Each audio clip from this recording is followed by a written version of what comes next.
Welcome to the Find My New Life podcast. I'm Christopher Lapine, spiritual liberation author and speaker. This podcast brings you inspiration, hope, and answers for how to live a modern, God-centered spiritual life. It will help you have a more direct, deeper experience of God, find more happiness, and live your incredible God-given destiny. You can find all my podcasts, as well as videos, books, and more at findmynewlife.com. So, let's get started with today's show. Hi, welcome. This is Chris. This is the podcast for February the 4th, 2023, the 6th podcast of the year. Finding Jesus Without Christianity, the original pre-Christian man and his teachings. Guys, it's great to have you here. Whether you're curious about Jesus in a spiritual way or whether you come from an academic background, it is great to have you here. Jesus is certainly quite a topic for discussion these days. There are more and more books out about him, more and more studies, new archaeological evidence, etc. And along with that, a tremendous amount of controversy. And there is, each of us has a tremendous amount of experience in life, and I want to acknowledge your own experiences and your spiritual search. That's important. And whether you're Christian or non-Christian, I think you'll get something out of this podcast today. Christianity has many pluses and many minuses throughout history, and has been completely mixed with the person of Jesus. It is difficult to take Jesus out of Christianity, to imagine Jesus without Christianity. And that's really the challenge of the podcast today. But I assure you, Jesus is for all people. He is not the property of a church, a nation, a race, anyone. He's for everybody. And what I'm going to reveal today, I think you'll find quite intriguing. So in this podcast, you're going to get a taste of the original life and teachings of Jesus. I'm going to show you how you can find the original life and teachings of Jesus using current written records.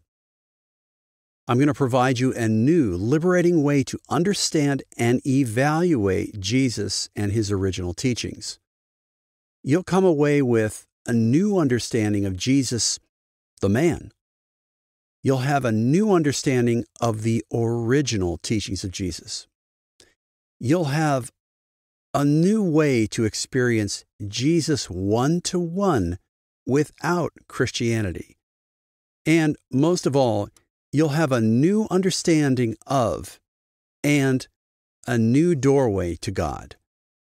So I ask you, when you come today, again, come with an open heart, come with an open mind, and just suspend all your judgments and assumptions that you had before, and rely on your inner spirit to tell you what's true, what isn't true.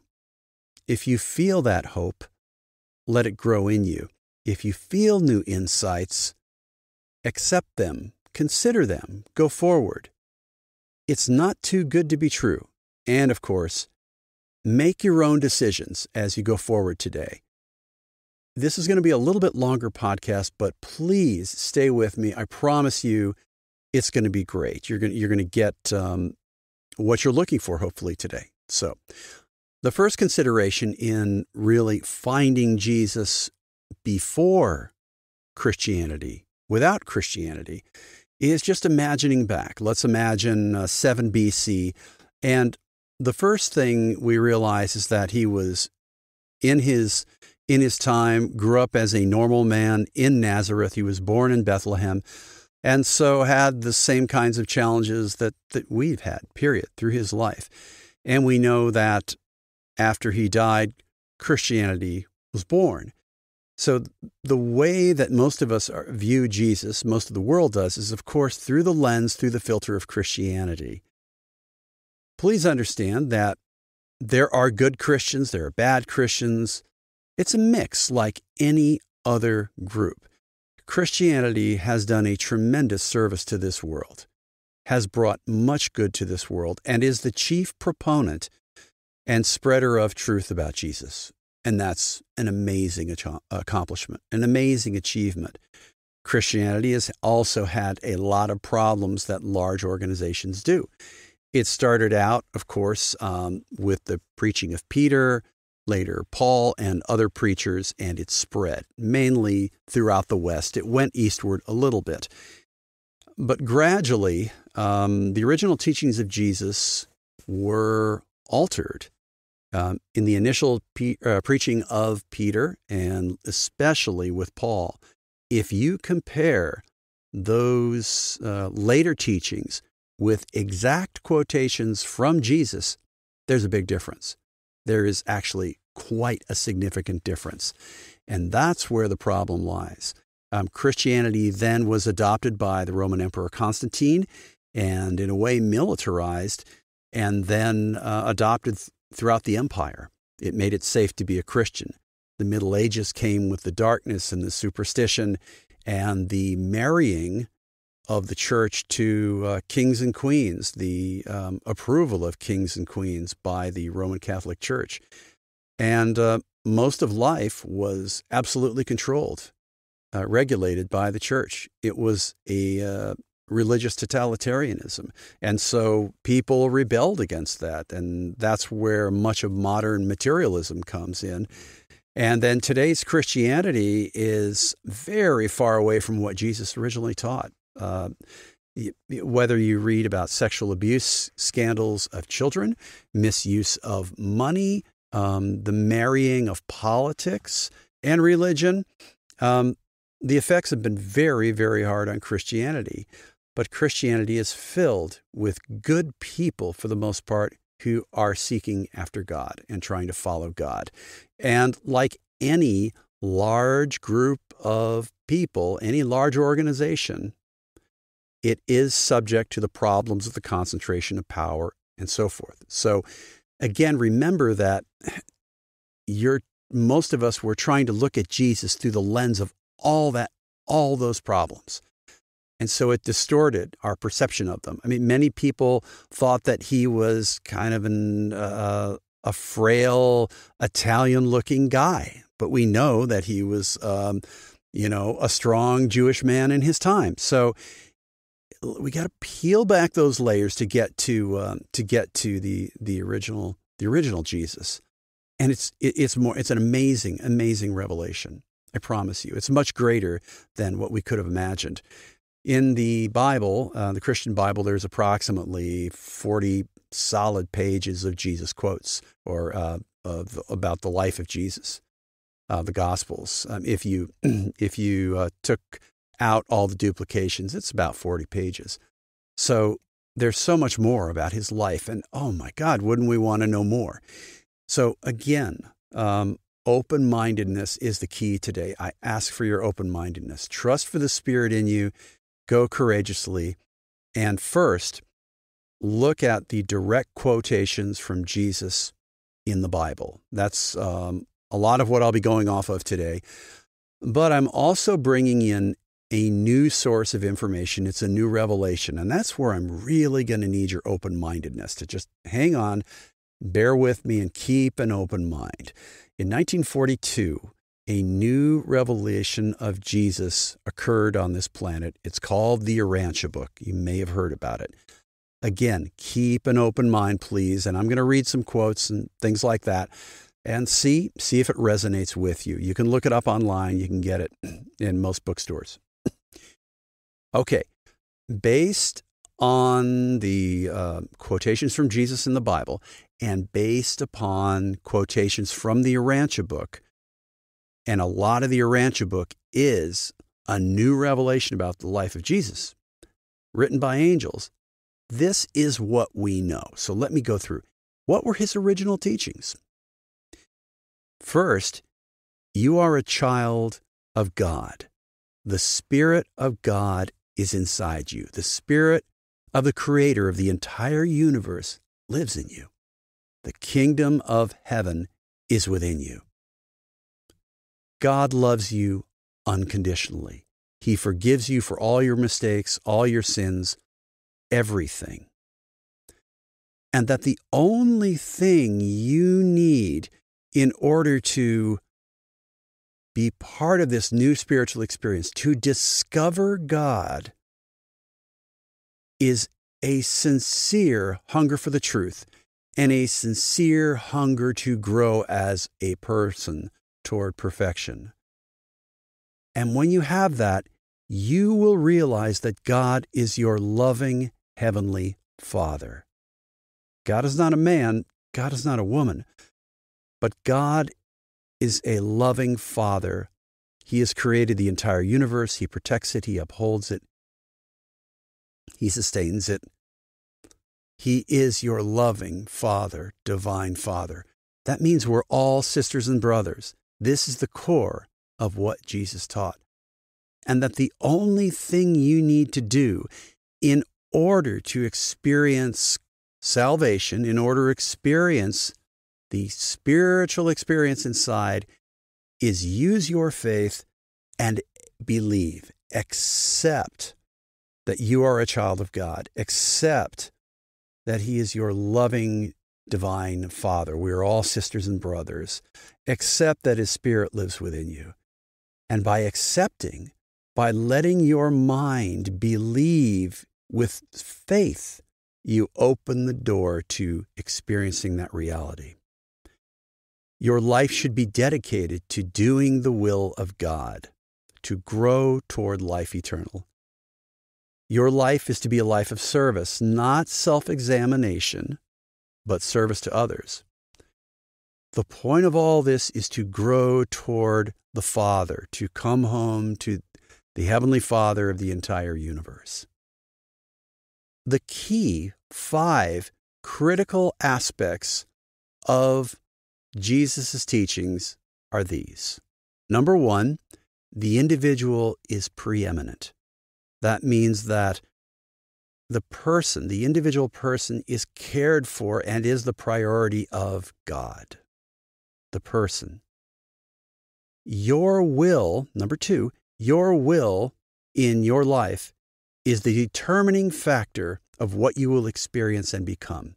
Your decisions, your active will. It's not a passive life. Next, you have and can have spiritual fellowship with God the Father. You can have communion with God the Father, experience of Him. And the supreme satisfactions of life are loving service to others. The last point is that the spiritual can transcend the material in your life. You can go forward. That, in a nutshell, is the original teachings of Jesus. What we've been taught, though, and what we've been told are a little bit of that, but unfortunately, people have been told that Jesus was a blood sacrifice because you are born with sin on your soul, and that the only way that God can connect with you is through the blood sacrifice of an innocent person to somehow metaphysically make it possible for God to contact you, to love you. That is a very primitive belief, and that is nowhere in the teachings of Jesus, even if you just look at the Bible. It's just not supported consistently. It's completely different. It was the atonement doctrine primarily introduced by Paul. So please think about that. Remove it from your thinking. God is not like that. We know God is a loving, loving divine Father and is fair, and the doors are fairly open, are open for everybody with faith and a willingness to cooperate and do His will. The last thing, in addition to not needing a blood sacrifice, meaning Jesus as a blood sacrifice to know the Father, you also do not have to believe in Jesus to know the Father. But Jesus is the way to the Father. There's a little nuance there, but Jesus is the way to the Father, and I'll talk about that more later. So those are the two profound things. Again, you were not born with sin on your soul. God is not angry, and God did not require Jesus to come down as a blood sacrifice so that he could contact you. And you don't need to believe in Jesus to be saved. But as you go in your spiritual life, you will discover him, who he is, and he becomes the way to the Father.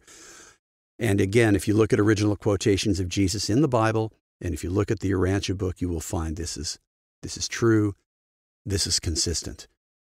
The next is, well, who is Jesus? Jesus is God and man in one life. Jesus was a divine being before he came, and he chose to come to earth in order to experience life as a human being and to reveal the Father to all of us. And in doing that, he lived an incredibly beautiful life and gave us his teachings. Here's a quotation from the Urantia book, which I think paints a picture for you. Jesus enjoyed a sublime and wholehearted faith in God. He experienced the ordinary ups and downs of mortal existence, but he never religiously doubted the certainty of God's watch, care, and guidance. His faith was the outgrowth of the inside born of the activity of the divine presence, his indwelling spirit. His faith was neither traditional nor merely intellectual. It was wholly personal and purely spiritual. So that quotation from the Urantia book, I think, is a good start. He lived a normal life. He made a living. He was with his family. He went to the marketplace. He went to the well in Nazareth. He talked to people. He played. He laughed. He was frustrated. He had challenges. He went to school. This is the normal life that Jesus had. So it wasn't that his childhood was filled with incredible, amazing miracles and so forth. Again, he lived a normal life. But as he was getting older, he began to realize more and more that he was the incarnation of a divine being. Here's another quotation from the Urantia book that tells us a little bit more about Jesus. Jesus spread good cheer everywhere he went. He was full of grace and truth. His associates never ceased to wonder at the gracious words that proceeded out of his mouth. You can cultivate gracefulness, but graciousness is the aroma of friendliness which emanates from a love-saturated soul. Goodness always compels respect, but when it is devoid of grace, it often repels affection. Goodness is universally attractive only when it is gracious. Goodness is effective only when it is attractive. And so when we look at Jesus, we see that. We see a fully balanced, actualized man.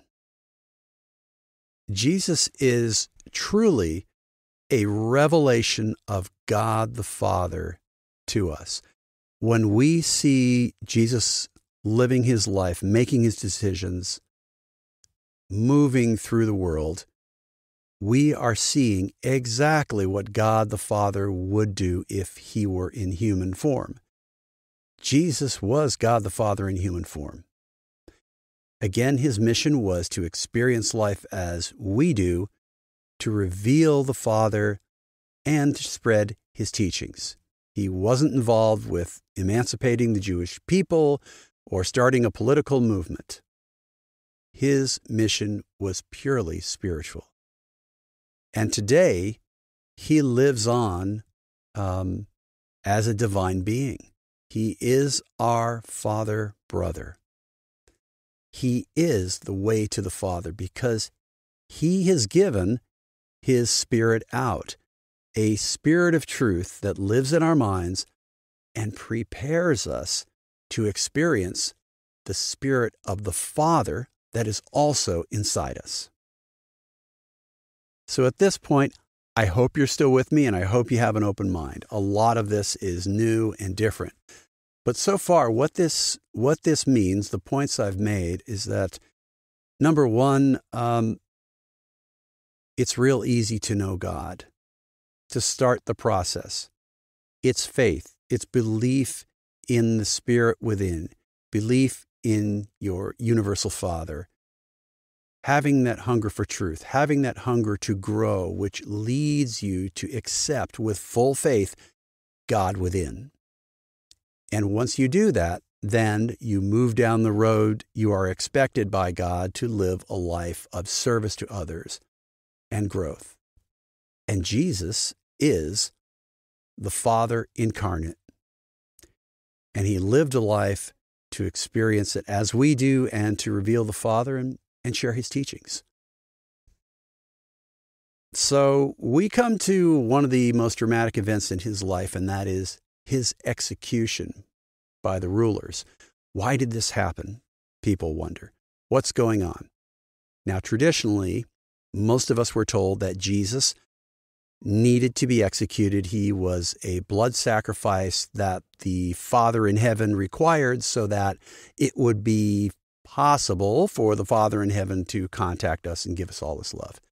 That's absolutely wrong. No loving God would do that. It's just, frankly, bizarre. It doesn't make sense. It's a real primitive idea. This is the real meaning of the execution of Jesus. Jesus threatened the political authority, the economic benefits of the Jewish ruling class, period. And they combined against him, got with the Roman authorities to get him executed. That's it, pure and simple. He was a threat to them. So again, I want to read a quote from the Urantia book that talks about the meaning of the death on the cross. Mortal man was never the property of the arch-deceivers. Jesus did not die to ransom man from the clutch of the apostate rulers and fallen princes of the spheres. The Father in heaven never conceived of such crass injustice as damning a mortal soul because of the evil doing of his ancestors. Neither was the Master's death on the cross a sacrifice which consisted in an effort to pay God a debt which the race of mankind had come to owe him. So that's a Urantia book quote. It's a new source of revelation. I think it makes absolute sense. I hope you do too. It just doesn't make sense to have a God like the way God has been portrayed. So if Jesus was not a blood sacrifice, what was the whole point of his death on the cross? Why did he die? Well, he had the power, he had angels to rescue him, but he was absolutely determined to live life as we do and to not escape that death on the cross.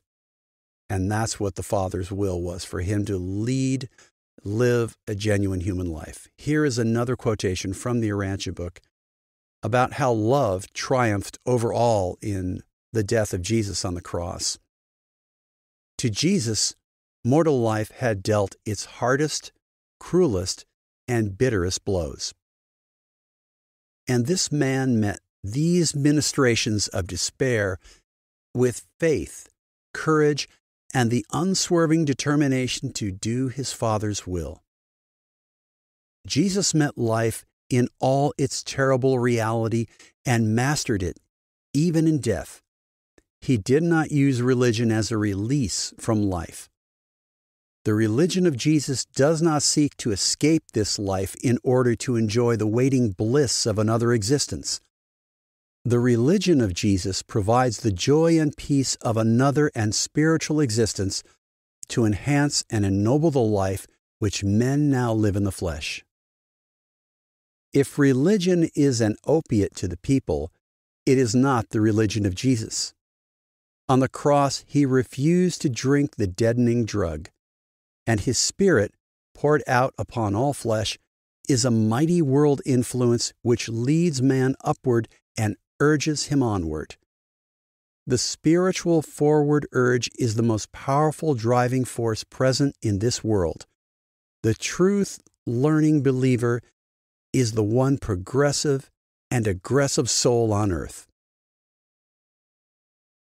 And so when we look back on the person of Jesus and the teachings of Jesus, we see that it is a bit unlike what we have been taught through Christianity. We need to take on a different perspective, allow ourselves to explore new sources of truth, and mainly follow the Spirit within. I encourage you to do that. Follow the Spirit within. Take some time and listen and ask that Spirit to show you the truth about Jesus, and you will eventually discover that truth. As in anything, the key is wholeheartedness. It's working as hard as you can, studying, listening, giving your heart over to this process to try to find the truth. And the best place to find that truth is within. I've made a lot of claims, a lot of assertions. I've talked about a lot of things today about Jesus, and many people would consider them quite controversial. But it's going to be up to you to see what's true for you.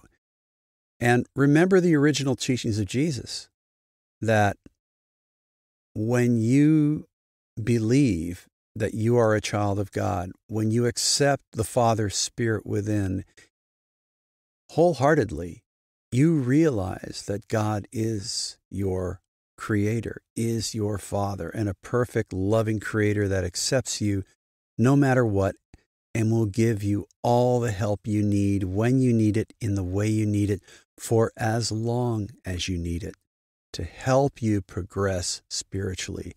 There are no middlemen of any kind. There are no special rules. All that's needed is your faith to begin, your wholehearted faith and trust in God, and you can move forward. You don't need an organization. You don't need a group.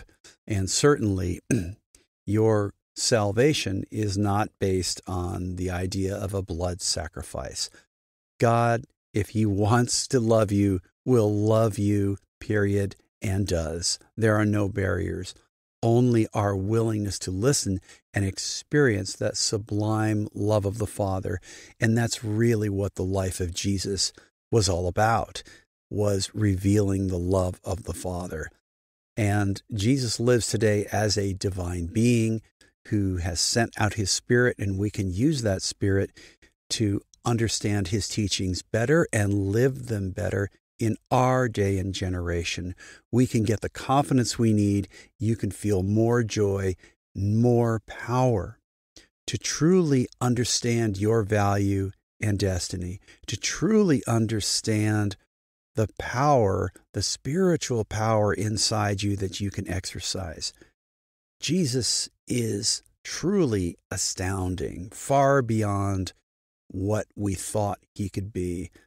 And because He is truly this, our loving Father, our divine Father, is more amazing now that we really understand about Jesus.